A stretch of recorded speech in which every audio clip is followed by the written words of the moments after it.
Hello, welcome back to the channel. Today we've got a new project in the shop, and so we're starting some work on the new van that I've showed you.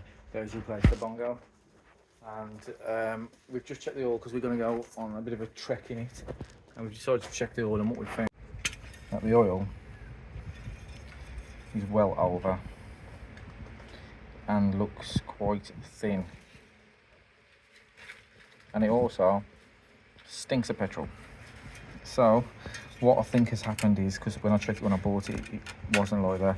I think because there was a hose, this one here, or that one, you can see that one was off there, and it was just taped up, and the hose was just hanging about, and that's after the MAF sensor, and it was making the engine run massively rich. The fumes were killing me, the petrol fumes, and it did about 70 miles on 30 quid down the motorway, which is horrendous. So we're going to have to change the oil on it.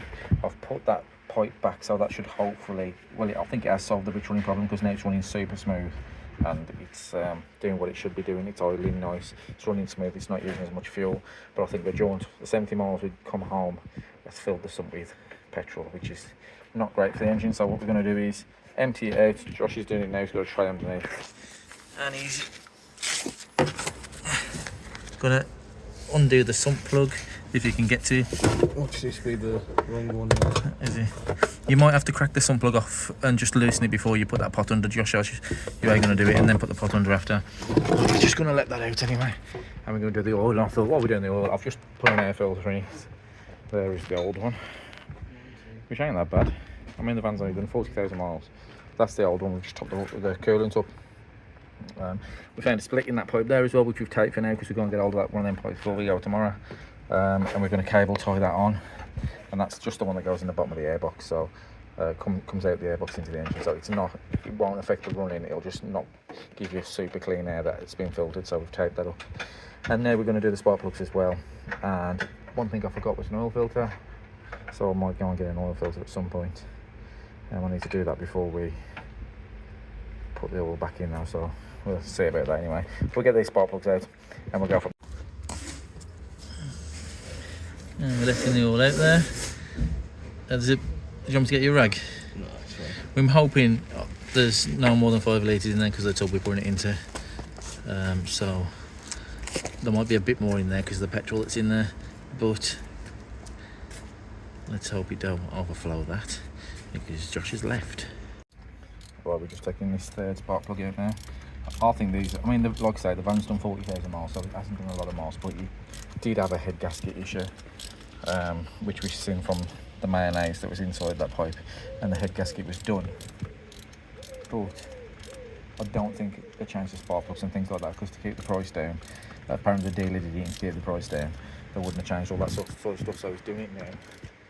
But somebody's about to walk into the shop. There you go. So I'll be back. Alright, let's have a look at this one. The first one wasn't bad, the second one was a bit rusty. This one's not that too bad. I mean, it's a little black around the end. It has definitely been running rich. This is the third one that come out. Let me just clean the camera.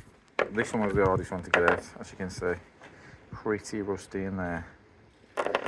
So we've got the fourth one to go, and we're putting the same ones back in, these NGK ones, same code. What are we doing? Taking out gearbox oil.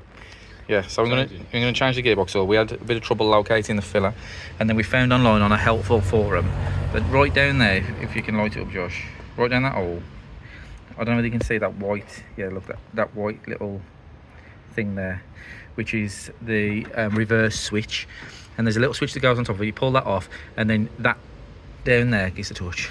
There it is. Can we see it? Focus. Aha, there it is, look. That little switch down there, that's the filler hole. So undo that and then see if any oil runs out. If any oil runs out, your gearbox is full. If none runs out, then it's empty. But obviously you've got to take this out before you take the plug out the bottom of the gearbox, so you know that you can definitely get it out. This one was quite tight, we have undone it, and we're just going to have a look if we've got any oil in there, and if we might just change it anyway. We'll have a look. Right, down there, I don't know if you can see, there's the old look, but it should be spilling out of there if you've got enough gearbox oil. It's not spilling out of there. And also I don't know if you're going to be able to see, but on the bottom of the switch, so you can't see on there now, but it was a little bit milky.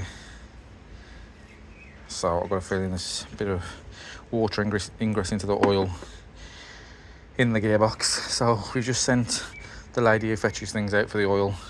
I'm going to drain this oil into a tub so we can then drain the gearbox oil into that tub. Right, we are draining the oil out of this tub with this. These are brilliant. Got it on Amazon. It's brilliant for draining your oil out your engine using your dipstick oil. And it does get a lot of oil out. People say there's loads left in the sump, but I use it on the Jag because there's no other way of draining it without taking all the crap off the bottom. So it gets all the oil out of the problem. I'm already at 3 litres sucked out of there, and apparently the engine is supposed to take 4.25 litres. So we can see that it definitely had too much in it. So I'm pretty sure that the fuel was going in there, and that explains why I did 70 miles on 30 quid. So this should hopefully solve all our problems. I did buy a van that was supposed to be fine again, which seems to be a theme on this channel. Buying stuff that I think is fine and is a sack of shit. But anyway, we're gonna fix it. Oh no, it's milk lemonade. Around the corner, chocolate's made. That's what's in the gearbox. Oh Lord have mercy. There it is. It looks like we've mixed our milky cocoa puffs, milky cocoa puffs. Anyway, 2 litres of this into here. You're supposed to look through the fill plug at the back. Can't get it out though. So it says 2 litres. We're going 2 litres.